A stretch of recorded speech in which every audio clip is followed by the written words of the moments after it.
Hey everyone, welcome back to the channel. So this is the iPhone 17. And you know, for years, buying the standard iPhone always felt like you were accepting a compromise. You got the speed, you got the ecosystem, but you were always missing that one thing that made the Pro models feel truly special. Well, with this, I honestly think that's changed. This feels like the first truly complete base iPhone Apple has ever made. So today we're going to talk about why that is. We'll cover the design and that beautiful new display, the performance, the cameras, especially this really interesting new front camera, and of course battery life. We'll also touch on Apple Intelligence and whether it's a reason to buy, and then wrap up with who I think this phone is actually for. So yeah, let's get into it. So what was so special about this phone when it was announced back in September? For me, it boils down to one word: finally. For years, we've had these incredibly fast chips in the standard iPhones, but the experience was always held back by a 60Hz screen. Scrolling just didn't feel as smooth as it should. You know, it made the phone feel a little choppy, even though the processor was a beast. This year, Apple finally brought their 120Hz ProMotion display to the standard iPhone 17, and it completely changes the feel of the device. It's the feature we've been asking for, and it makes this phone feel like a Pro model. This shift is likely why we're seeing such strong sales for this phone, with reports saying it's already outselling last year's iPhone 16 across the globe. And on top of that, they kept the price the same as last year's iPhone 16, $799, but they doubled the starting storage to 256 gigs. That's a huge deal for value. Alright, let's start with the look and feel. I went with the new lavender color, and it's this really soft, subtle purple. It's nice. The design itself is very familiar, almost identical to the iPhone 16, which is a bit of a downside we'll talk about later, but the front is a different story. The bezels are noticeably thinner this year thanks to some new tech Apple is using. It makes this new, slightly larger 6.3-inch screen feel super immersive. But really, it's the ProMotion display that's the star of the show. It adapts all the way from 1Hz to 120Hz, and the difference is, well, it's night and day. Everything from scrolling through social media to just swiping around the home screen is incredibly fluid. It finally makes the phone feel as fast as it actually is, and because it can drop to 1Hz, we finally get the always-on display on the base model, which is great for seeing the time or your widgets at a glance. And powering that experience is the new A19 chip. Now, I've been using this as my secondary daily driver for about a week, and it's ridiculously fast. I ran Geekbench 6 on it, and you can see the scores here. 3,573 for single core and 9,143 for multi-core. Those numbers are insane for a base model phone.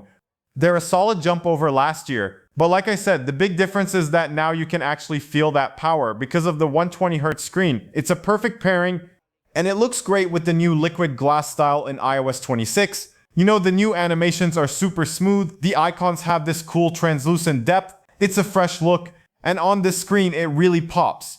I haven't done a ton of heavy gaming yet, but from what I've played, it's a beast. The A19 chip combined with this display means everything from casual games to the big AAA titles runs beautifully. Okay, let's talk cameras. On the back, we have a new dual camera system. Both the main and the ultra-wide lenses are now 48 megapixels, which is an upgrade for the ultra-wide from last year. In practice, it's a solid improvement. Photos are detailed, colors are great. It's a very reliable point-and-shoot camera. It's not a massive leap from the 16, but it's definitely a refinement. But honestly, the real story this year and the thing that went viral is the front camera. It's a new 18 megapixel sensor, which is a nice bump. But the crazy part is the sensor itself is square, and what that lets you do is take a landscape photo without turning your phone. It's one of those why didn't they think of this sooner features. It's so good for group selfies or just getting more in the shot, which is perfect for how we all use social media today. I think we're gonna see every other phone company copy this. Now for battery life, I've been using this for a week and my battery health is still at 100% with just under 10 charge cycles. As my secondary phone, it's been a champ, but I did use it as my main phone for a couple of days to really test it. And I can comfortably say it's an all-day phone. I was ending my heavy use days with around 15 to 20% left, which is really solid. Apple claims up to 30 hours of video playback, a big jump from the 22 hours on the iPhone 16, and that feels about right based on my usage. They also bumped up the wired charging speed. It's not the fastest on the market, but getting to about 50% in 20 minutes is a nice quality of life improvement over the older models. On the software side, we're running iOS 26. We already talked about the liquid glass look, but there are some really practical new features too, like live translation built into calls and messages, and a new call screening feature that helps filter out spam.